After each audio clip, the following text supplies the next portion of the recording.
Hello. All right, good evening. My name is Saundra Gutter. I'm the MC of this event.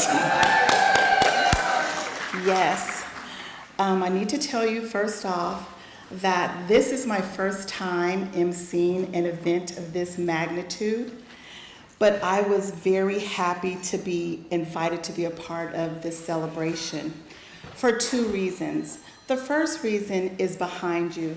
This beautiful Fairlawn room cannot be beat. So please, if you get a chance, take a look at that view.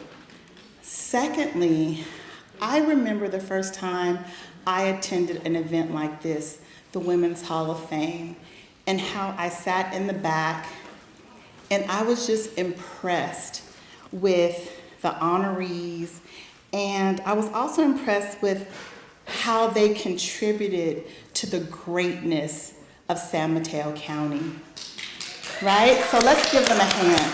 All the past honorees and today's honorees, who you will see on the left and right of me. We have some previous honorees, so make sure you stop by and take a look at our wall of greatness. So I'm supposed to tell you a couple of tidbits about myself. So first, this is going to be brief.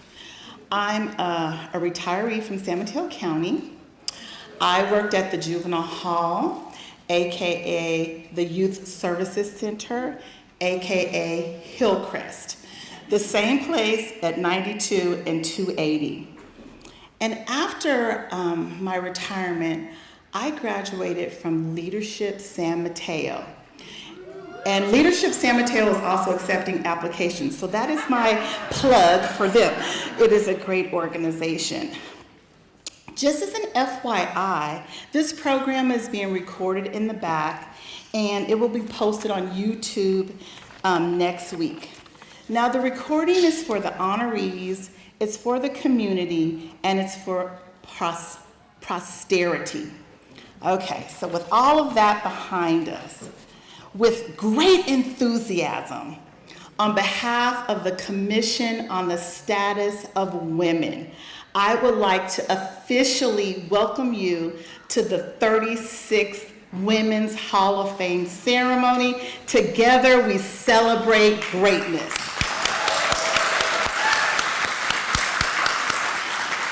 So prior to 2015, the Hall of Fame was held annually, but starting in 2018, it was scheduled every other year. So our next celebration will be in 2028, so just mark your calendars and be looking out for that. So to begin tonight's event, I would like to invite Dr. Nate Carter to the stage. But before he comes up, I want us to give an applause and a thank you for Dr. Carter and for Skyline College for sponsoring tonight's Women Hall of Fame.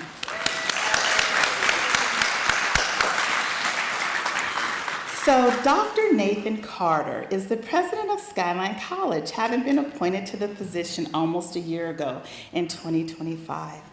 He brings over 20 years of experience in higher education with a strong focus on equity, inclusion, and student success.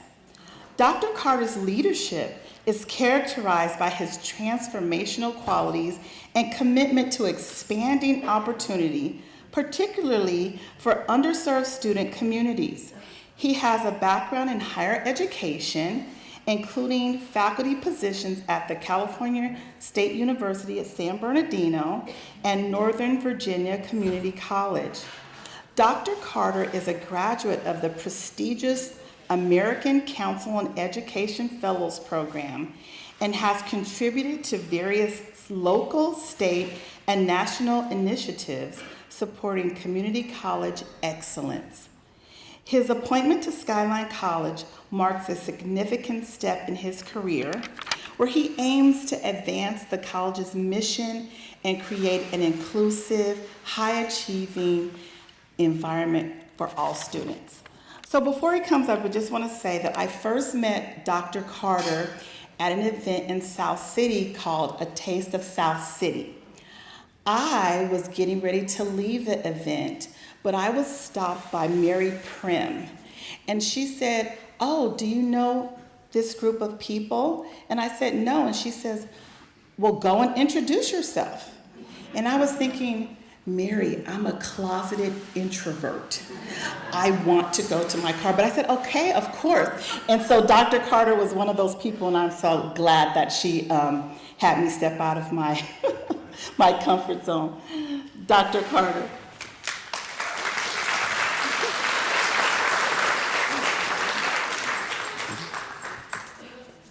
Good evening, everyone. How are you?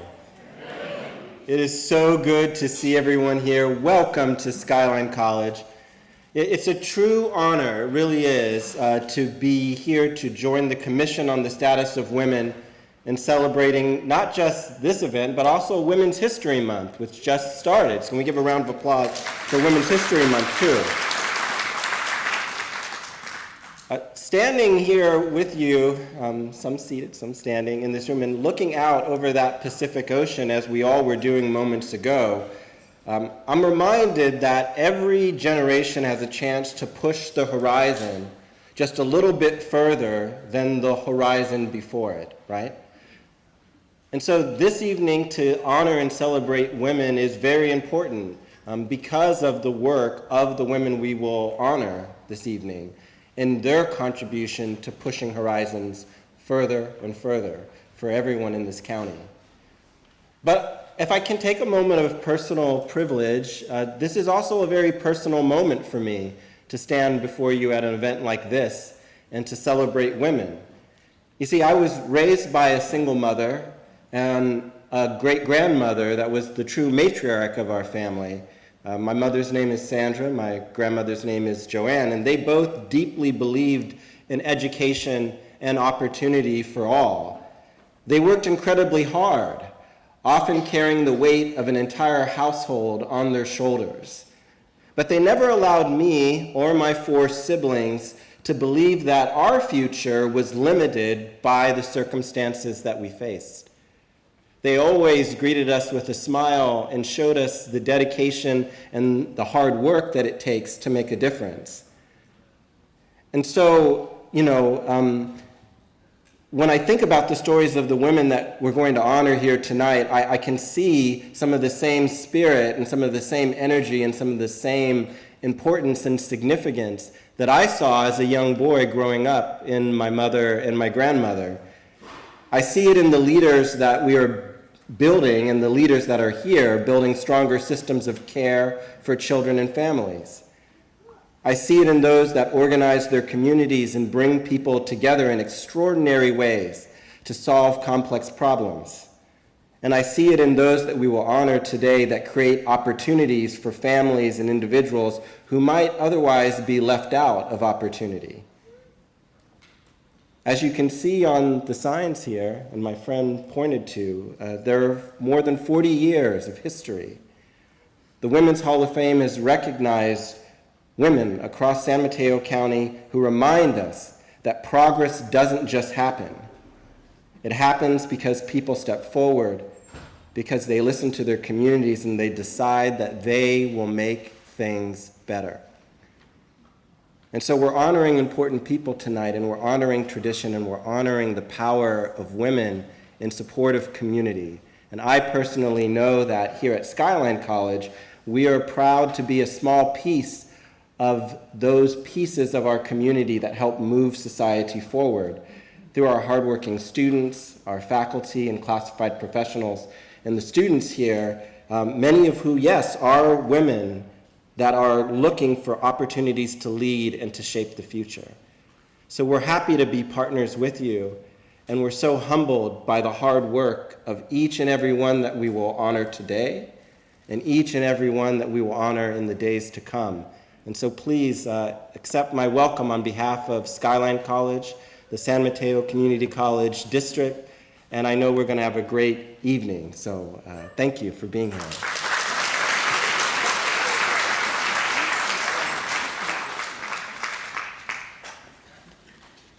Thank you, Dr. Carter, for your welcome. Next, I would like to ask the President of the Commission on the Status of Women, Ann Gerard, to come to the podium. Ann Gerard is a longtime resident of the county and lives in Hillsborough with her husband. She is now retired after a career in law for private businesses. She is a lifelong advocate of women's rights, economic equity, and giving back to the community. Please welcome Ann Gerard to the podium.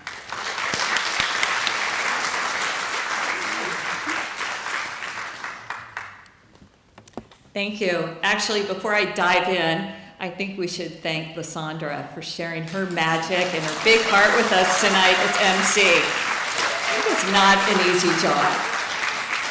Anyways, Saundra said, I'm Ann Gerard, and I am so honored to be the president of the Commission on the Status of Women. And on behalf of the Commission, I welcome all of you to the 36th Women's Hall of Fame. So exciting. And I have a little bit of California history to share with you. Since 1984, this event has proudly recognized our trailblazers, women whose professional achievements, their volunteer leadership have strengthened our community. It was the first celebration of this kind in California, and we're going to keep doing it. And its purpose still rings true. Women are essential to building a successful community and vibrant society. Over time, women's equality has advanced in many ways. Securing the right to vote, entering professions that they were once forbidden to do, and advocating for equal pay for equal work. Women are still often left behind, both in the workplace and in vital roles that they play in our community. Here in San Mateo County, we are committed to doing better. The Commission strives to engage with all citizens across our county. Currently, we're focused on matters regarding economic empowerment of women. And to that end, last week, we had a wonderful listen and learn in Daly City. We have 3 more planned in districts 1, 2, and 4, and we hope that we reach all of you. Before we begin, we of course have thank yous. Each year we have an amazing just multitude of nominees and outstanding women, and we assemble a panel of judges to go through the submissions and come up with our honorees for the year. The judges are not from San Mateo County. This year they're from San Francisco, and they do not see the names of the nominees. So we're very proud of their work. It is time consuming, and we want to extend our thanks to them. First, we have Sue Horst, who sits on the Board of Directors for Art with Elders. Ingrid Mestiza, Director of San Francisco's Department of Early Childhood. Lynn Slattery, Vice President of Philanthropy for KQED. Judges, if you're here, could you stand?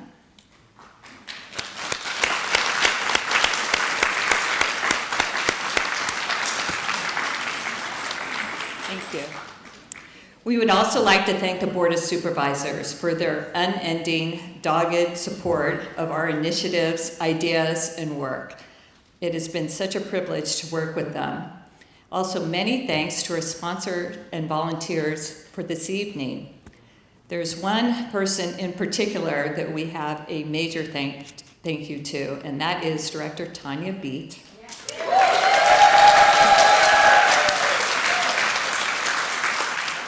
Tanya organized this ceremony, but she also makes everything possible for our commission. She's our treasure. I also want to ask our current and if there are past commissioners here to stand up and take a bow. Don't be shy.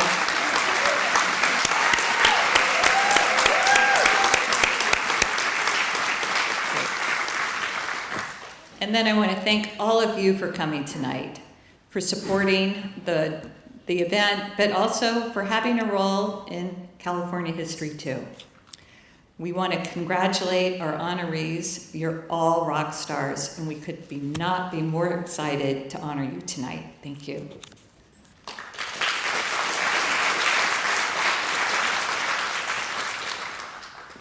Thank you, President Gerard. I would like to share that this year's honorees will be receiving awards from the offices of Representative Kevin Mullen, State Senator Josh Becker, Assembly members Diane Pappin, Mark Berman, and Catherine Stefani, and San Mateo County Board of Supervisors. Right now, we want to acknowledge some of our elected officials that are in the room. Tanya Beat. Well, thank you, everyone. I wanted to take an opportunity to really recognize our elected representatives. Saundra just provided some important information. Our local electeds really come together to be able to recognize our leaders. I just wanted to take a quick moment to be able to say, anyone elected is just like you. You can run for office. It's an inclusive opportunity.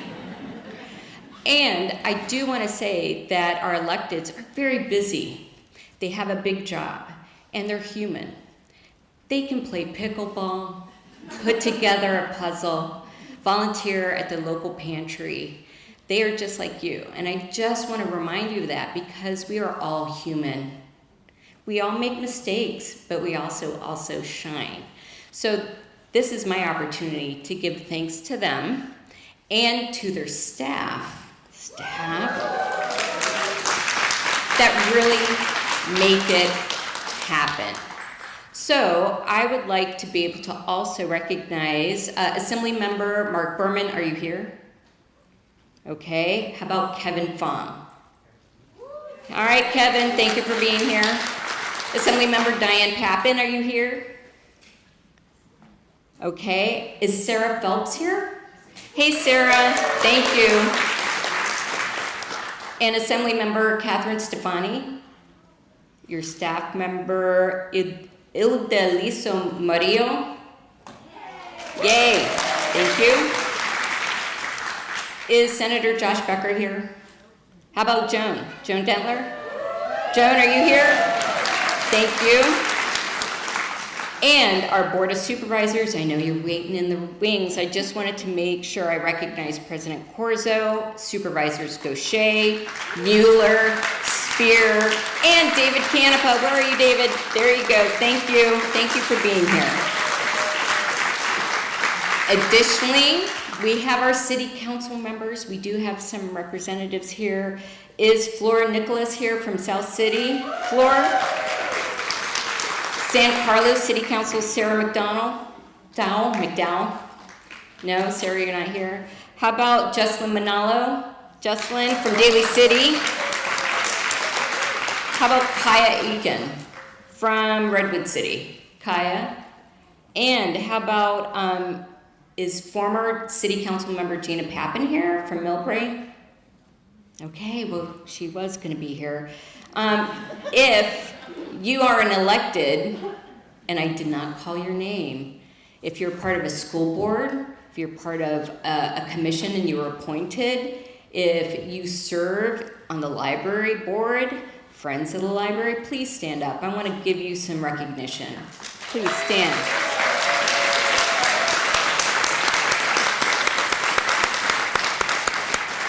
Thank you. You make things happen. You are human. And public service is a commitment. It's a passion. Please continue to volunteer with us and serve and run for office. Thank you. Okay, let's get this party started. It is time to meet the 2026 honorees. Tonight's first honoree, bing, that's you, is Alyson Suzuki.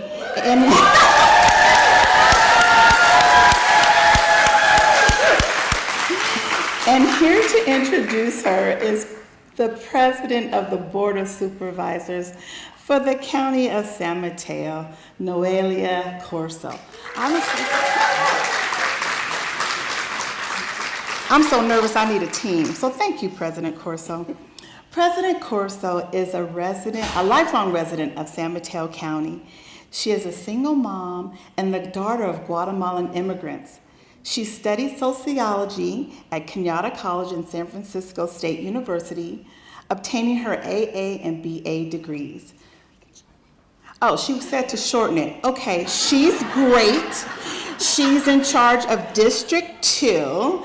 I don't know if you've heard, but she does the cafecitos with Noelia, where she connects with the residents and listens to their concerns. She lives in San Mateo with her son Mikey, her dog Ketsi, and her partner Justin. And if you were a part of Women's Equality Day, I hope you didn't miss it. We're looking for something soon from this partner. So with that being said, since I had to rush through, Noelia Corzo, President of the Board of Supervisors. Okay, I also have a cat named Remy that I need to add to my bio as well now. Thank you so much. Today is not about me, it is about the amazing women that we are here to celebrate. And let me start my introduction of Alyson Suzuki by talking about what we share in common.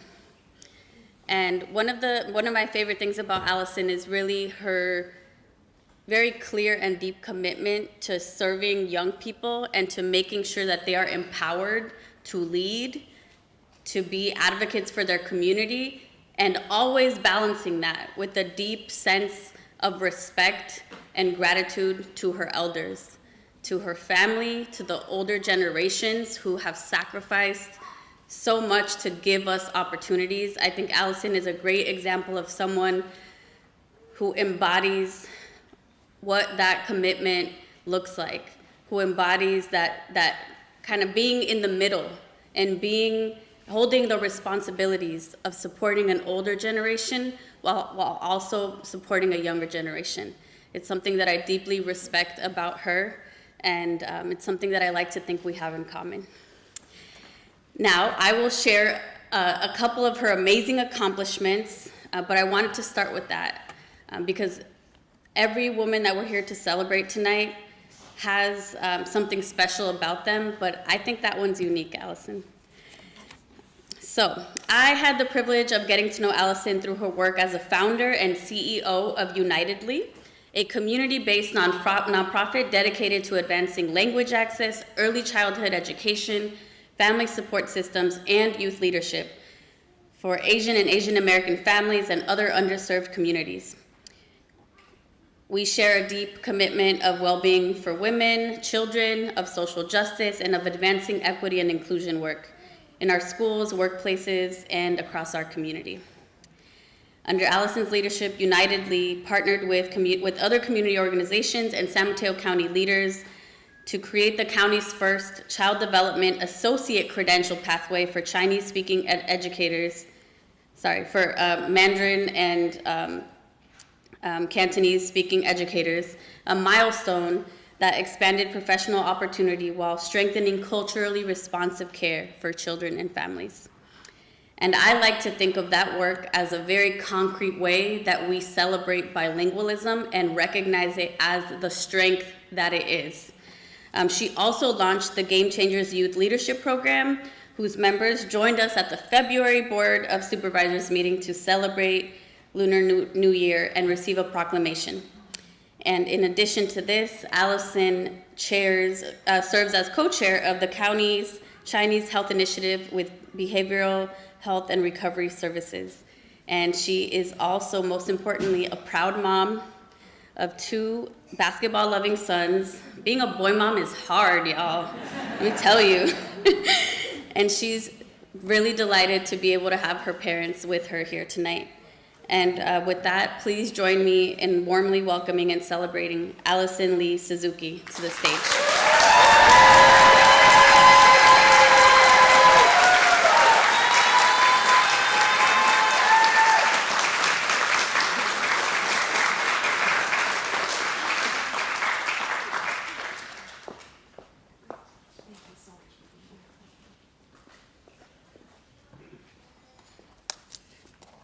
Okay.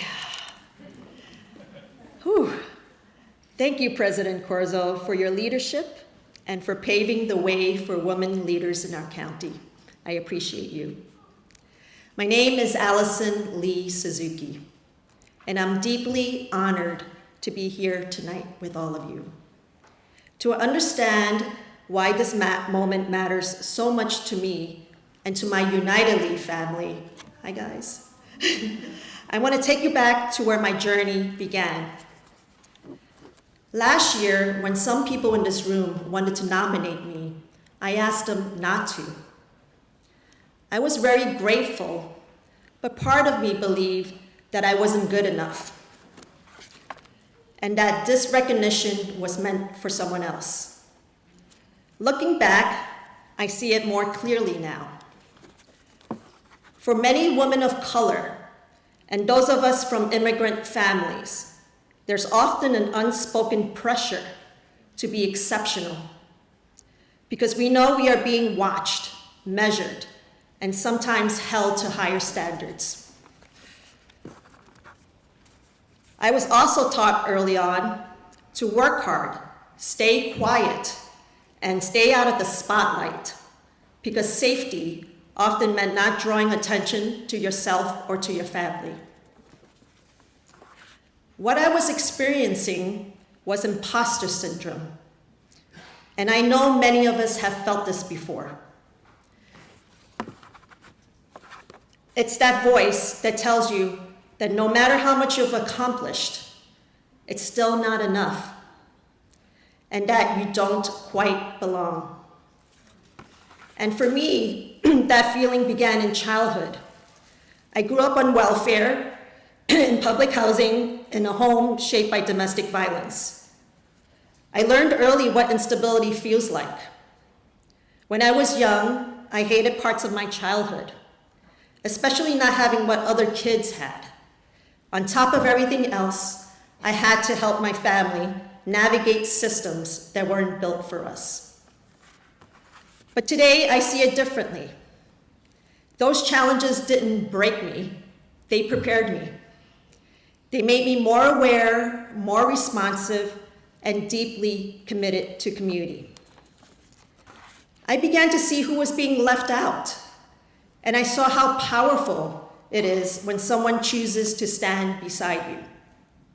Even then, I knew I wanted to be that person who shows up for someone else. And that is why Unitedly exists. Unitedly was born from a simple belief that no family should struggle alone, and that our entire community is stronger when everyone is seen and supported. Thank you. It was especially difficult when we were building Unitedly as volunteers, working after hours in borrowed spaces, serving families, while still being questioned about the need. Those moments test you. You can either give up or move forward. Well, you know what? We did not give up. Instead, we pushed forward with even greater determination and energy because the work was necessary. Here is what I learned in those moments. You cannot let the voices of a few drown out the impact you're making for so many, and the power of community that stands beside you. Through this journey, I've come to understand strength differently. The strength to speak in rooms when your community is not yet reflected, and the responsibility to carry their voices. The resilience to keep showing up, even when you've been knocked down a few times. But my strength did not come from doing this alone. It came from community, from many people in this room, and I'd like to thank all of you for that. Unitedly is shaped by the strength of the people who called this county home. To the immigrant moms who left behind everything for a better future for their families, I see you. To the educators working to advance your skills and careers without textbooks and resources in your language and culture, I see you. To our youth navigating stereotypes, mental health challenges, and the weight of expectations, I see you too. And today, I finally see myself, someone worthy of leading, of belonging, and owning my story. I'm grateful to share this space tonight with so many people who stood beside me. Thank you to the Unitedly Board, our partners and friends at the Chinese Health Initiative for believing in this work. Special thanks to the incredible women who have walked this journey with me since day one. Cheryl, Melinda, Jenny, Connie, Sylvia, Modell, and Priscilla. Thank you all.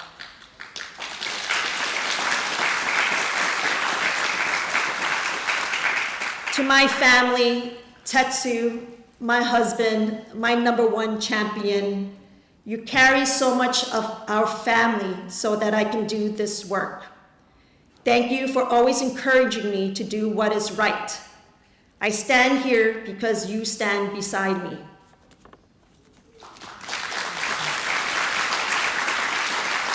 And my sons, Koji and Rue, I love you boys. Watching Koji grow with resilience, integrity, and a deep commitment to fairness, and hearing Rue speak about his bold vision for the world, and if you know Rue, you know what I'm talking about. He has a lot of great ideas, pushes me and inspires me to keep building spaces where our youth can dream big and reach their full potential. To my uncle, thank you for raising me and being such a solid foundation in my life. To my Suzuki family, thank you for loving me as your own. To my brother Jonathan, thank you for always reminding me where I came from and to be proud of it. And for the magic you created when we were kids. I'm not sure if you remember, telling me that the fireworks we saw every 4th of July were stars falling from the sky just for me, and somehow making everything feel okay again. And to my mom, one of the strongest women I know, whose courage influences my work every day. She came to this country without a safety net, without knowing English, and without a roadmap for how any of this was supposed to work. What she did have was fierce determination, love for her children, and the belief that if she kept going, somehow we would be okay. And she was right, because her strength is why I am here tonight.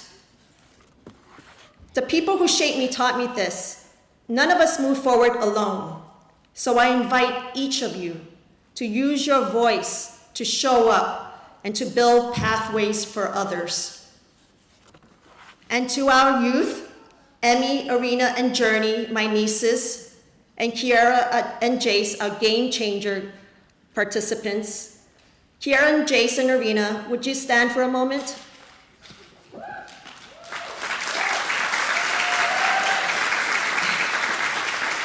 I want everyone here to see you, because one day you will be standing up here. This message is for you and every young person here tonight. You don't have to wait until your work feels finished or nicely packaged to know that it matters.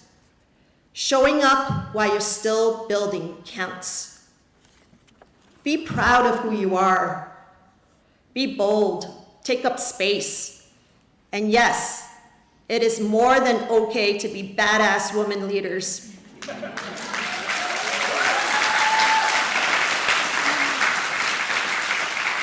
Leaders who use your voices and your hearts to create change. Because when you lead with courage, you create space for others to rise. And together, we build a stronger San Mateo County for all. Thank you so much for this honor.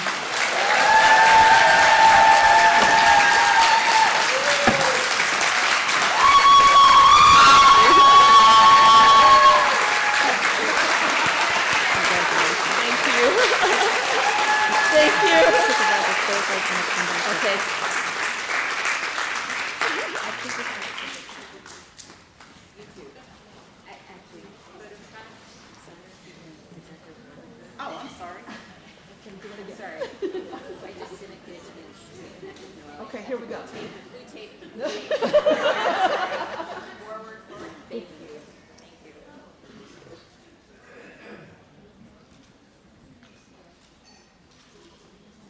I didn't know I was taking all these pictures.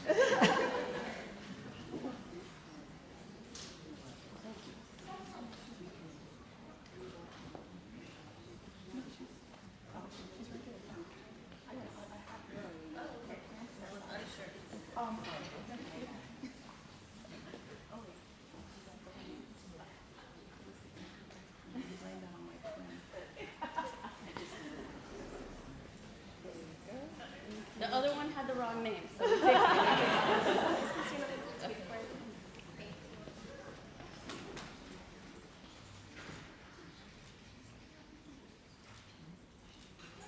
And thank you. And thank you to Tanya for including my Chinese name, which is Lei Wai Mei.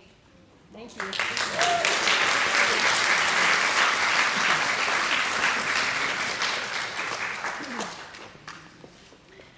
Thank you, Alyson. Congratulations.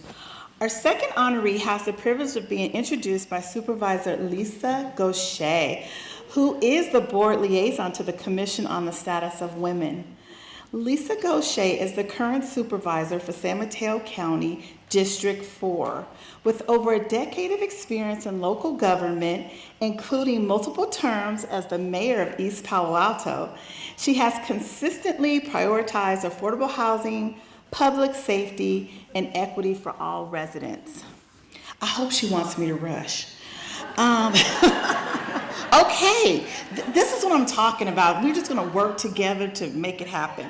So, Lisa Gauthier is so fabulous. She's been honored as a Woman of the Year, and she has a lot of accolades. But I remember meeting her, in 2023 at a Women's Equality Day event and Burlingame. And from that day on, we have been bumping into each other, and I cannot wait to see what great things come as she being the liaison to the Commission on the Status of Women.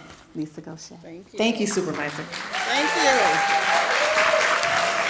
Good afternoon. It is so good to be here. More importantly, I really enjoy coming into inclusive spaces. So as you hear voices on this side, this meeting is being translated into Mandarin and to Cantonese, something that we need to do more of. So thank you to the organizers for making sure that everyone can participate in today's festivities. I want to start by congratulating all of the Hall of Fame honorees. Can you just raise your hand if you're an honoree?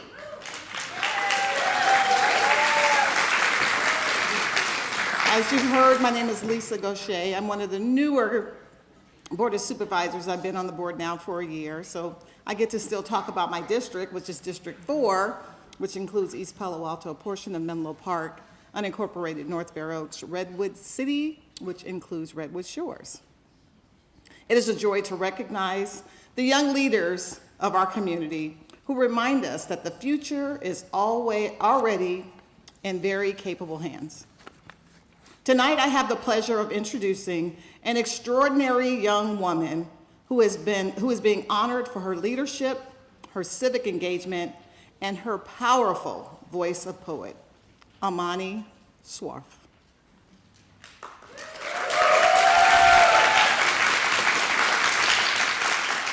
It still amazes me to read that Amani is just a senior at Carmine High School and co-founder of the Policy and Action Club, and currently serves as the chair of the San Mateo County Youth Commission, where she has helped elevate space for thoughtful dialogue and meaningful action among her peers and throughout the county. I first came to know Amani through the work at the Youth Commission in Burlingame as well, where she's the liaison, the work that she has done. I appreciate all the work and your leadership. Her commitment to civic engagement is clear in everything she does, from volunteering on local campaigns to representing young people from our county, and to representing the youth town hall that was led by Assemblymember Mark Berman. Thank you for what you've done. Amani represents the best of what happens when we create opportunities for young people to lead, to speak, and to shape the future of our communities. As she prepares to begin her next chapter at Stanford University, I have no doubt that this is only the beginning of the impact she will have on the world. San Mateo County is better because we have Amani. Please join me in welcoming Amani to the stage.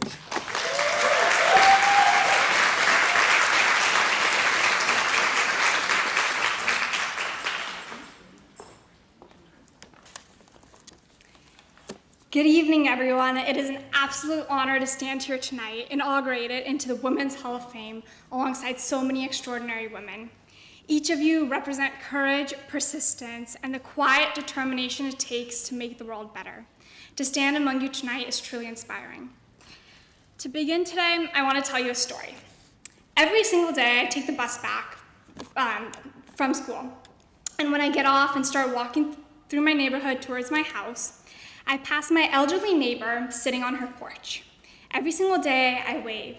Some days she smiles, some days she simply rests. But as my life changed, I felt myself getting new outfits, new worries, new responsibilities, new progress. My days became fuller and louder, but hers seemed still. The same porch, the same chair, and the same quiet presence. That stillness began to pull at me in a way I couldn't explain. It stirred me into a quiet sense of responsibility. One afternoon, I noticed her trash cans were sitting by the curb long after pickup day had passed. So I rolled them back for her. When she noticed, she smiled.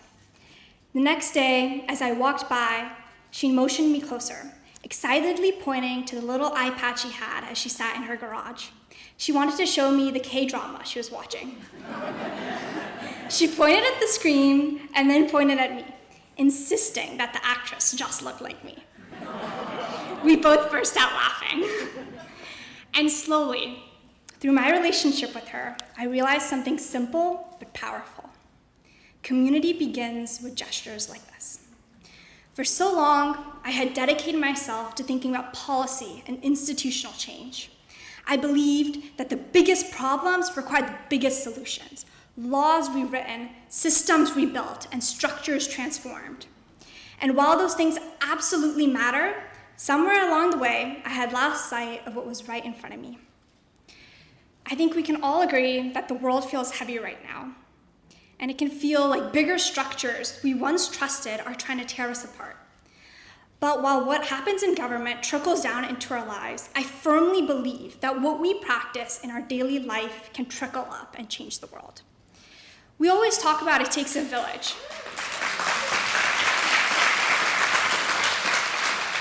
We always talk about what it takes a village. Well, look around. This is your village. The village is not a metaphor. It's not a concept. The village is the person who parks next to you in the law every morning. It's the worn-out mother running on fumes but still showing up for her children.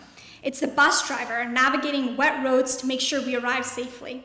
It's the coworker who quietly checks in when you seem off. It's the elderly neighbor you've only ever passed by. These are the faces of the people we love, and this is our village. And right now, it's under attack. When you leave this room tonight, I hope you turn frustration into fuel.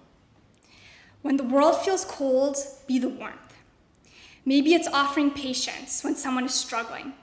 Maybe it's holding out a hand when someone feels alone. Maybe it's asking for help instead of holding weight. Maybe it's choosing kindness in moments where indifference might be easier. Maybe it's simply inconveniencing yourself for someone else. These moments may seem small. They rarely make headlines. And I warn you that you might not get the biggest recognition for them. But these are the quiet threads that hold communities together. One of my favorite poets, Alice Walker, wrote, "Whatever is currently happening to humanity, it's happening to all of us. No matter how hidden the cruelty, no matter how far off the screams of pain and terror, we live in one world, and we are one people. And if we are one people, we are also each other's responsibility. It is easy to feel small in the face of that responsibility. Easy to believe the problems are too big, the systems too broken, the divisions too deep. Easy to wait for someone louder, someone more powerful, someone more qualified to fix it. But sometimes, if you want to belong to something better, you have to create it. The only way we can truly offer ourselves to one another is by recognizing that we are not separate, that our lives are connected in ways both visible and invisible, that our small acts matter, even when we never see the results. I truly believe that someone is sitting in the shade today because someone planted a tree a long time ago. Ever since I was young, my mother used to always tell me this phrase, and tonight this is what I want to leave you with. It is a phrase in Sanskrit, and it means tat tvam asi. It means you are that, or thou are that. It expresses the profound truth that we are not separate from the world around us. We are deeply connected to it. What we give to the world, we ultimately give to each other. You are the warmth, and you are the village. Thank you.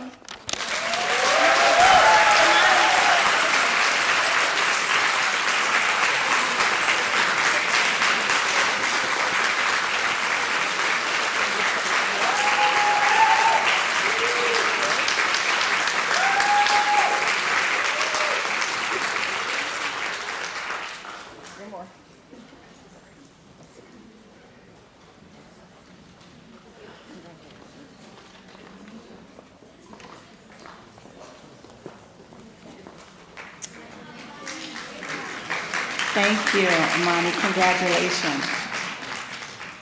Oh, I have so much enthusiasm for this trailblazer, former Congresswoman, current District 1 Supervisor, Jackie Speier, the creator of the Commission on the Status of Women, the 1992 inductee into the Women's Hall of Fame.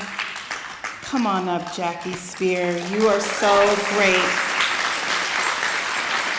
A quick story about Jackie Speier. She's so wonderful. I'm sure people have lots of stories. Okay, that's enough too. Okay, but quick. Jackie Speier, I know, is a woman that is after women to be conscious about their lives and their savings. Put away your Starbucks expensive drinks. Put that money into compound interest, ladies. Let's save for the future.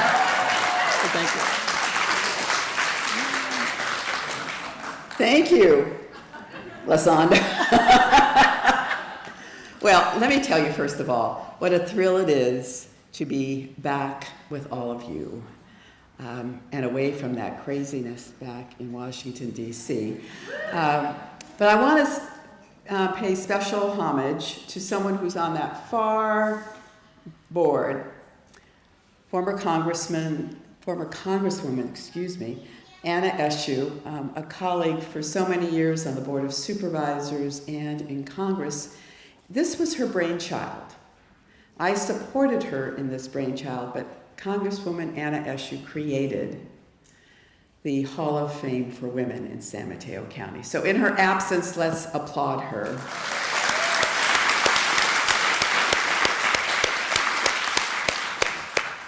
So for someone to come to this event when it's their birthday, I think is pretty special, especially when he's a man.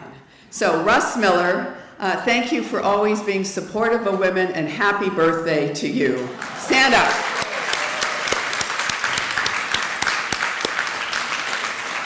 So I've already been inspired by Alyson, who talked about the imposter syndrome. We all have it. We all have to get rid of it. And to Amani, who made the point so eloquently that random acts of kindness are so important in our world. So to Andrea and Alyson and Danika and Amani, congratulations to all of you for really remarkable lives that you are leading.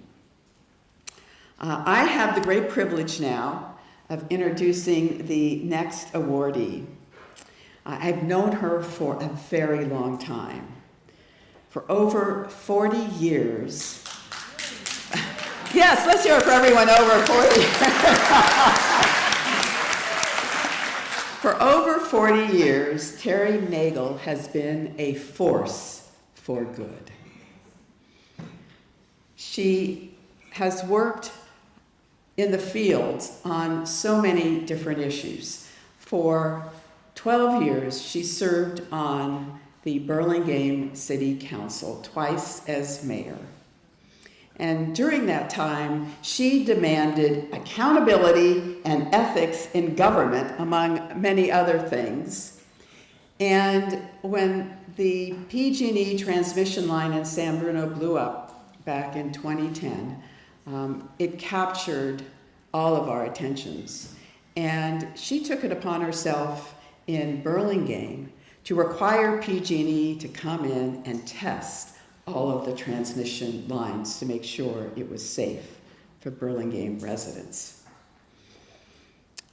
Among her outstanding characteristics are her strong work ethic, her ability to build collaboration between government, business, and community-based organizations. Some of you may remember her community organizing of Bulb, Burlingamers unwilling to live with blackouts. She was able to attract $5 million in infrastructure funding. See, I had a glass of wine. I should never have done that. And to help reduce the number of outages in Burlingame. More recently, in her capacity of chair of sustainability, San Mateo County, she has elevated so many issues in our community. And I recently met with her and her executive director in what this small, powerful group has done with just 1 or 2 people is truly amazing. Terry has been an advocate for sustainability, transparency in government, and equitable education her entire career. So, Terry may be slight of stature, but she is mighty in her work, and she is being honored tonight as one of the women of stature here in San Mateo County. Congratulations to Terry Nagel.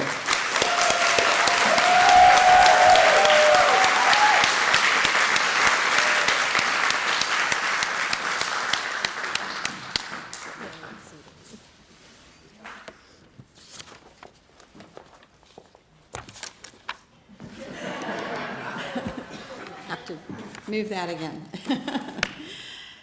So I am truly honored and honestly quite amazed to be here tonight.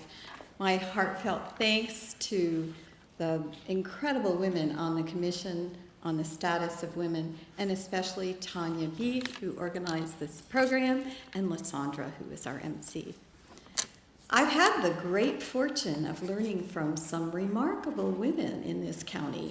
Gloria Barton, who served on the Burlingame City Council, taught me that steady leadership is really a gift.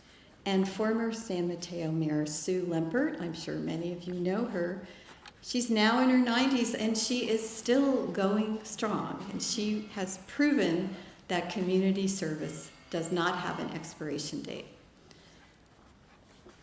And leaders like Jackie Speier, who you've just heard, Donna Colson, Lisa Rosenthal, who's here tonight, Lisa Nash, and Georgie LaBerge, who's also here tonight, have inspired me with their exemplary community service. And also I want to thank the many people who came out tonight and appreciate your presence. I definitely want to thank my family as well, my husband Jim, and our 3 kids, Katie, Matt, and Greg, and our daughter-in-law, Morgan, who are with us tonight. And they were standing by me even when a quick council meeting turned into, see you in a few hours. So, lost my page here, sorry. So I joined the National Organization for Women fresh out of college, and I was ready to fight for women's rights. I thought we'd fix everything in a few years and move on. Who would have thought we'd still be fighting this same battle today? You'd never guess that I was painfully shy as a child. I never raised my hand in school, and when I had to do a presentation in high school, I almost required medical attention. But things changed when I became a reporter for the San Mateo Times, sadly now defunct, covering local government. My job, walk up to total strangers and ask them questions. My big discovery was this: if you ask a question and then actually listen to people, people think you're brilliant.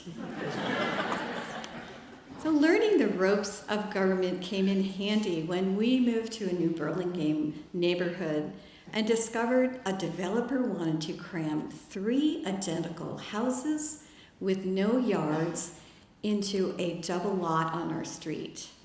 Nothing unites neighbors like the threat of ugly architecture. We organized, went to the city council, and won new planning guidelines for the entire city. Then our lights started flickering, and we began enduring frequent power outages.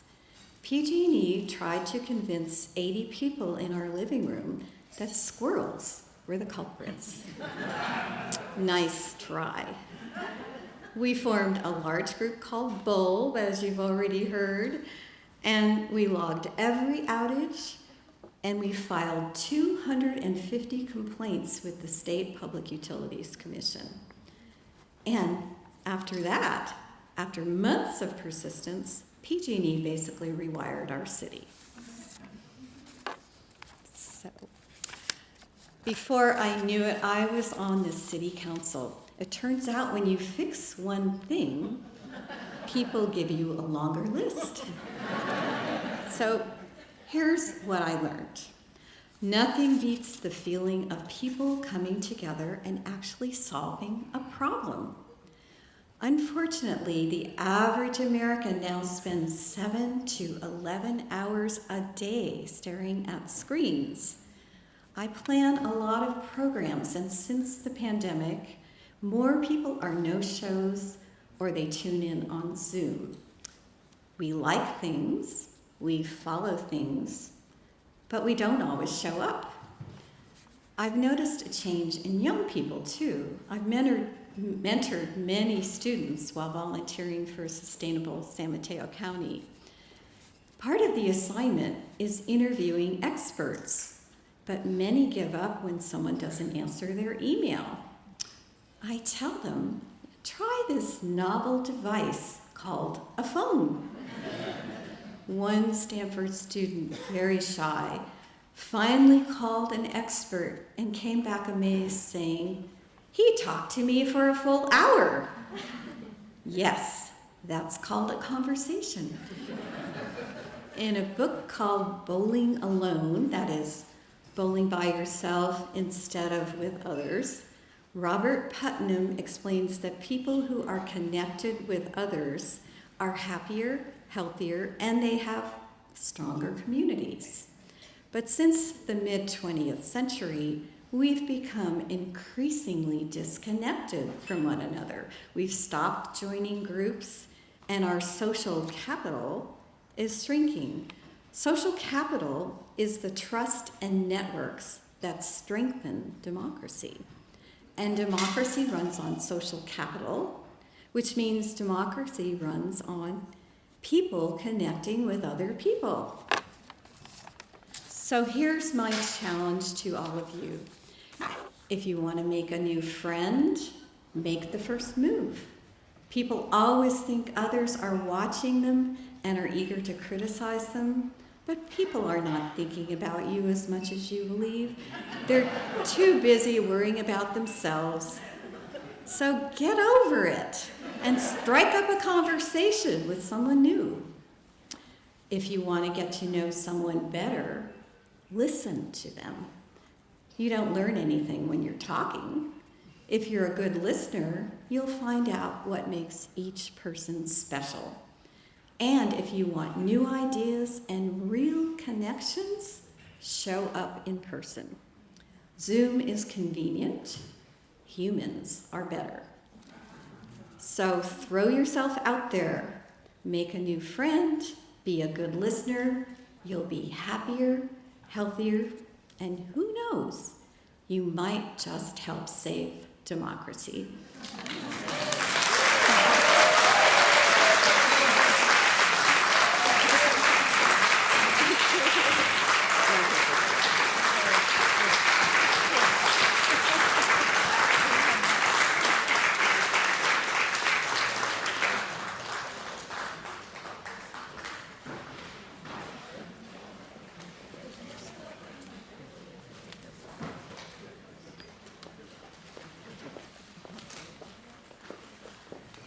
Thank you, and congratulations, Terry. Thank you. So now I have the honor of introducing my supervisor, district supervisor, Mr. Ray Mueller, who is the supervisor of District 3. Hope you can hear me. I hope you guys are still with me. I'm feeling the good energy. Quickly, because I know all the supervisors don't want me to talk about them. Supervisor Mueller was involved in my interview to be on the Commission on the Status of Women, and I appreciating him for pushing for me because I think he has good taste. Okay, thank you. I do. I absolutely do. Actually, it's a running joke that I tell people when I first meet them, if you're not sure about me, you should meet my wife. And so on that same note. It is truly an honor to be with you all this evening.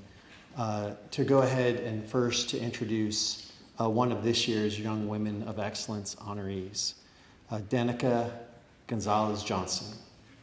The Young Women of Excellence recognition is awarded to high school juniors and seniors who demonstrate exceptional promise as emerging leaders in our community.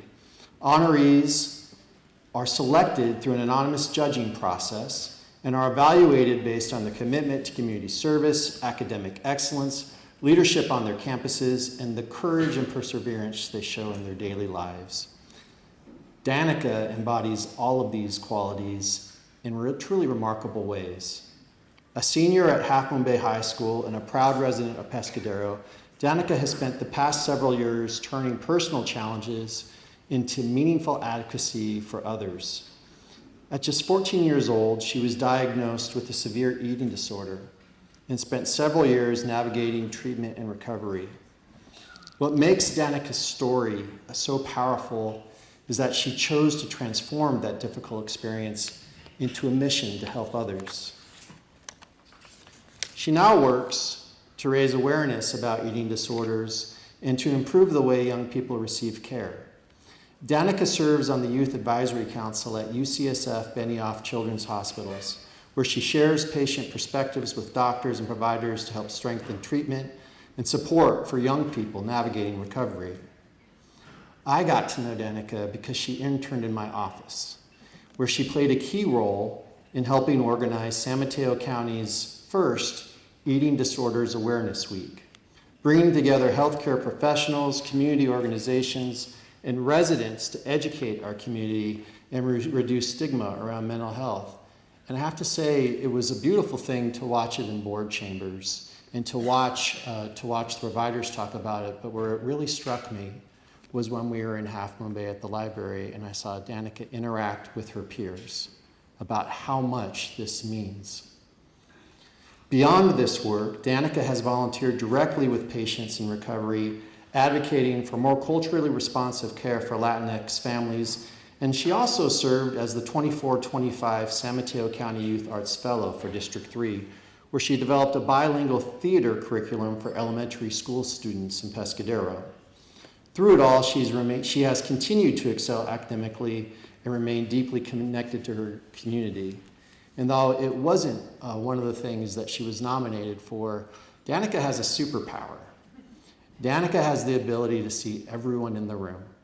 And I watched this happen time and time again, where we would be so busy doing something and we'd be gathering everyone together, and Danika was the one on staff who was able to spot that one person who needed to be pulled in.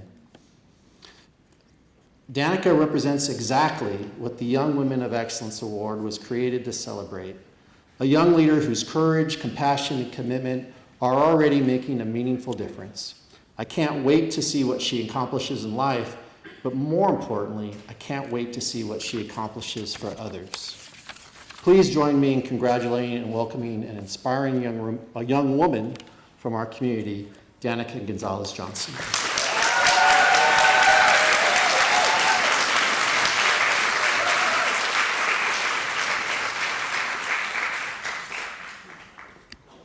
Thank you, Supervisor. If you had told me at 5 years old that at 18 I would be standing in front of a crowd of 200 or something people accepting an award based on my excellence as a woman, I would have said, heck yeah. I am going to be the first Latina doctor, astronaut, president next. Thank you very much.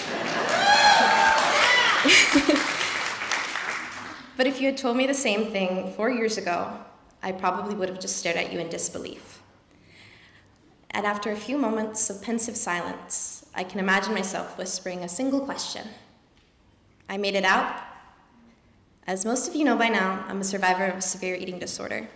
I had just turned 14 years old when I was diagnosed with anorexia. I soon became a revolving door hospital patient, as each treatment center my family and I tried told me I was too severe and needed a higher level of care than they could give me. I was no longer able to attend school in person and became isolated from anyone outside my treatment providers and immediate family. On top of it all, I experienced almost constant emotional distress, as though my body was in fight or flight. I was so tired all the time, and yet the only things I could focus on were food and my body.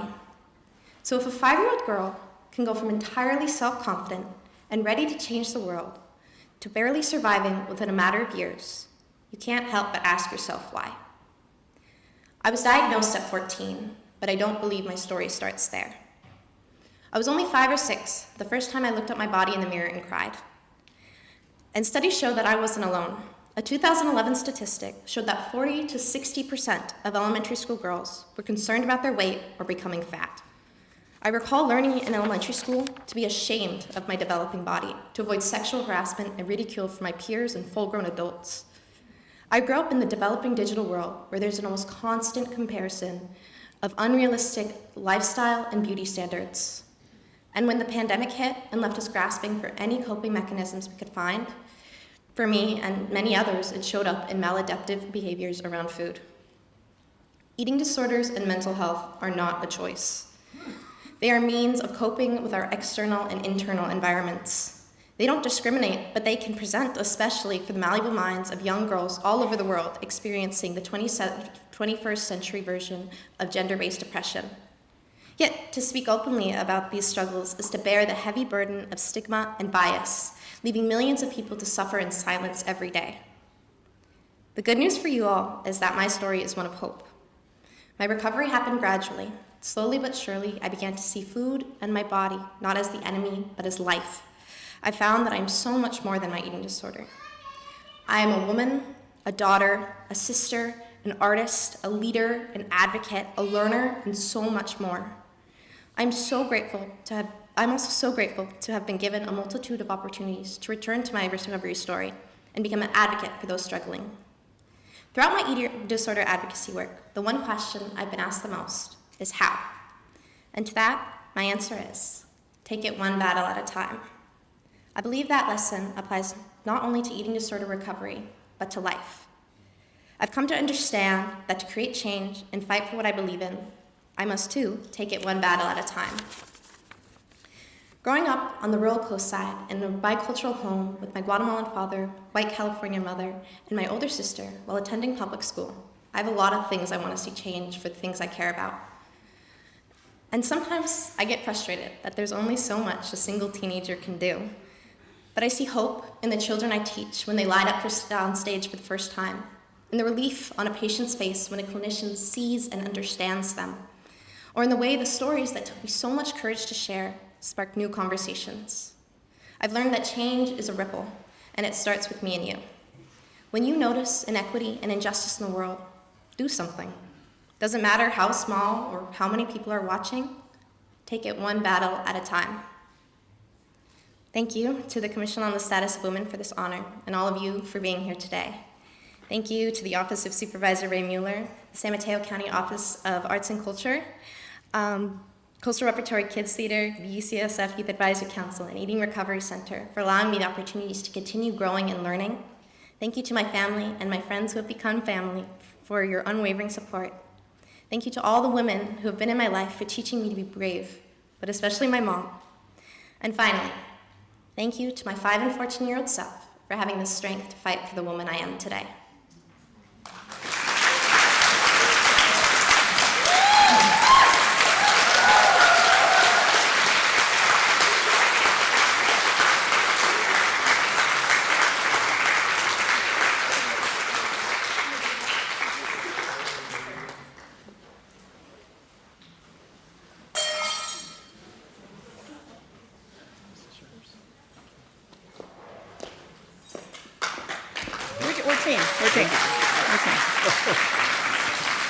We are a team, District 3.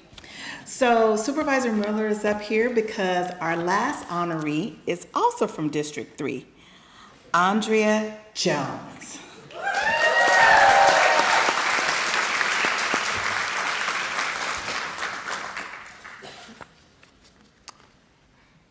Before I start, I'm just going to call a quick audible. On the last award, I meant to say it and I didn't. Ladies and gentlemen, Hector and Samantha Gonzalez-Johnston, could you please stand?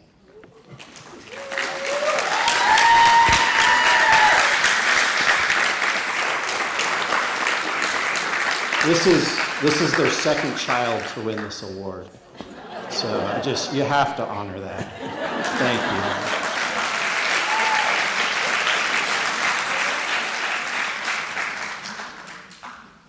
So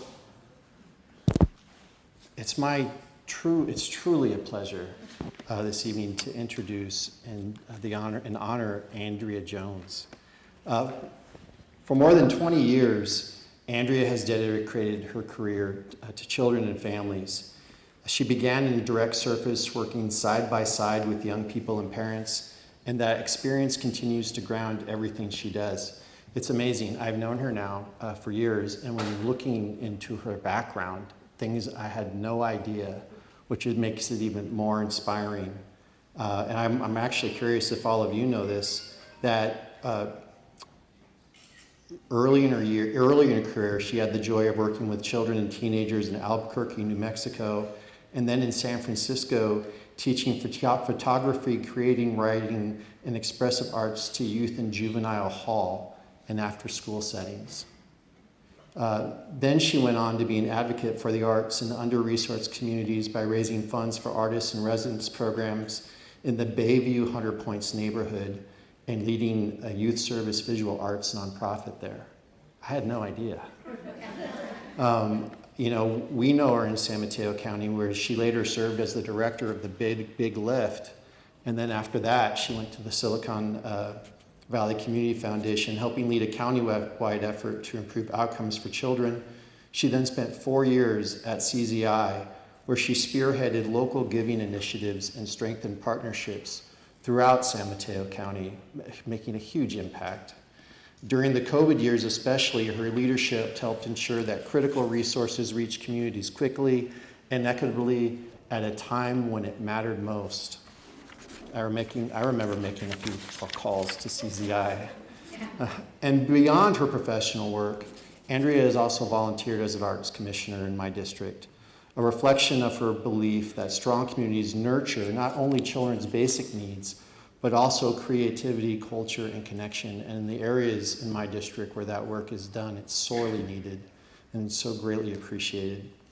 Most recently, Andrea helped lead the creation of the San Mateo Countywide Child Care Blueprint, a comprehensive 10-year plan to strengthen and stabilize our child care system. It's essential. Today, as the consulting director of the Children's Collective, she is bringing together advocates, agencies, employers, and community leaders in a shared effort to improve systems for children, youth, and families across our county. Andrea leads with heart, with integrity, and with an unwavering commitment to our community's children. Please join me in welcoming her.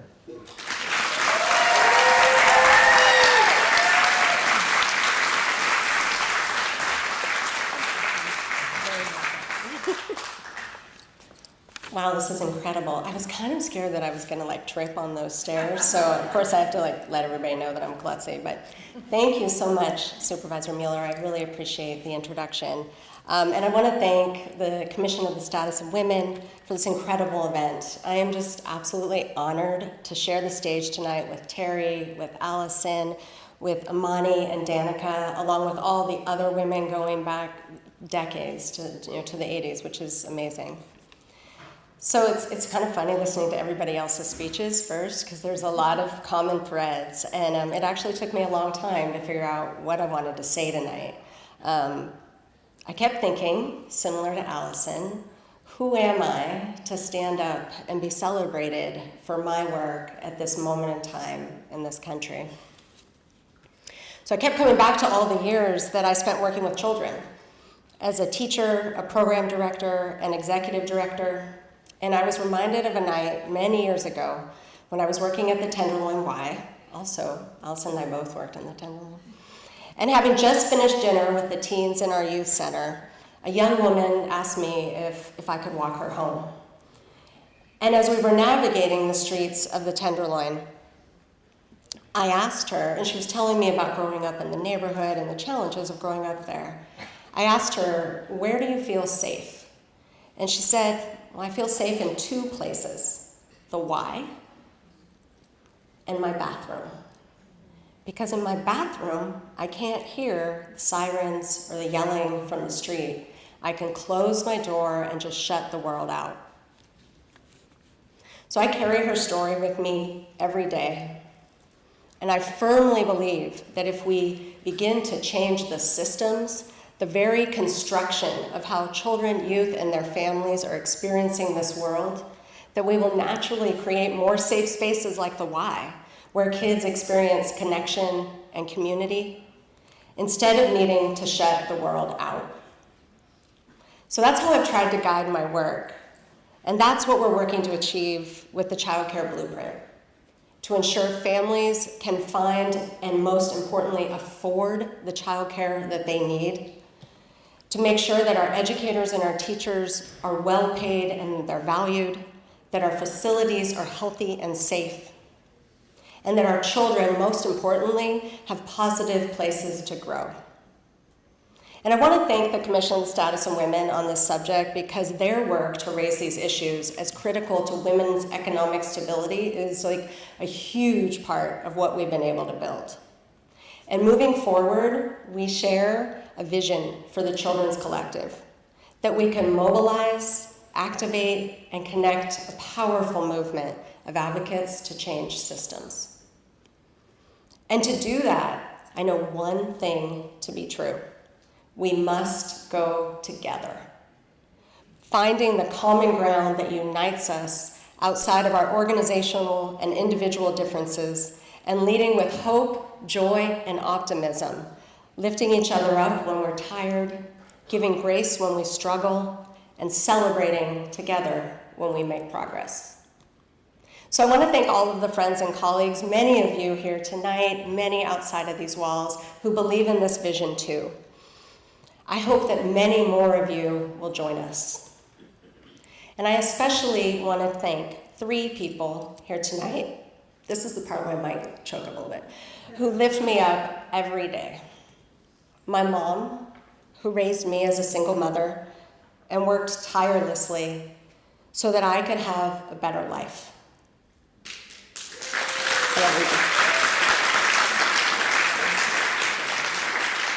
She gave me choices and possibilities, and I stand here tonight in large part because of the opportunities she gave to me. She cries a lot too, so right now I can totally see her crying. Sorry, I'm embarrassing her as well. My husband and partner of nearly 30 years, Jonathan, whose love, and faith in me has never wavered. Jonathan is my biggest champion and my biggest fan. There is no one that I want to share. I love you, baby. There's no one that I want to share this crazy, wild journey of life with than with him. And last, to my daughter. Sorry.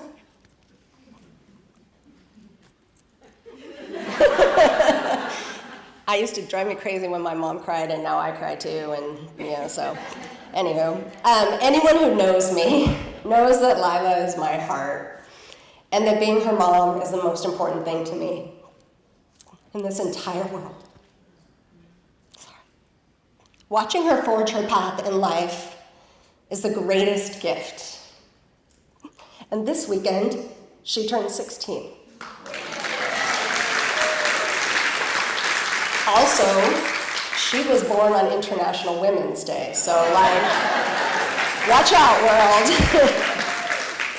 Lila, I will always be there to cheer you on and back you up. So for all of you tonight, I ask that we keep showing up and we keep fighting for what is right and what is true in this world, for it has never been more important. For Amani, for Danika, for Lila, for all of the young people here tonight and all of the young people in this county, they need us. They are counting on us. So please, let's continue fighting for better days ahead. Thank you so much. It's a tremendous honor.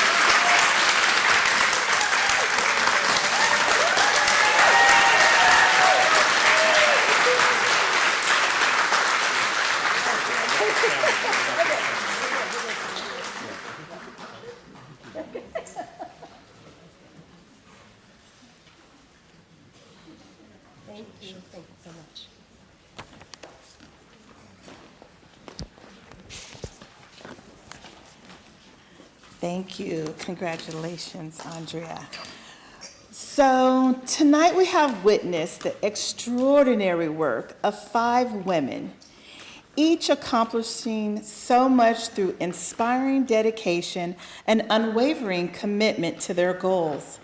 Their stories remind us that the power to accomplish great things lives within each of us. It is through our determination to discover our greatest gifts and share them with others that real change happens. Everyone in this room, in one way or another, has contributed to the progress of women's issues in this county. And while we celebrate how far we've come, we also know there is still more work to be done. To every participant here tonight, thank you. As we celebrate the remarkable women in our community and the young leaders rising behind them, I am reminded of the words of Marian Wright Edelman. You can't be what you can't see. Well, tonight we have seen leadership. Tonight we have seen courage.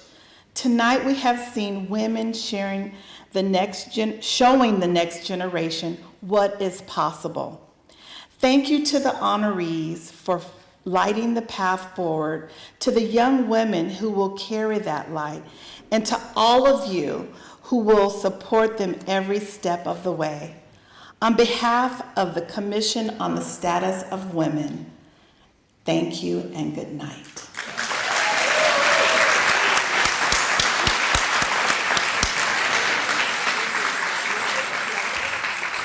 Just want to thank Saundra for her MC tonight, keeping us on target. I want to thank you all for coming. Just a couple housekeeping things. Please drop your name tags off as you leave. And honorees, please stay behind. There are so many awards back here, and I have bags for you to put them in to take them home, including your crystal awards. They come in boxes. So thank you. Have a great night and safe drive home.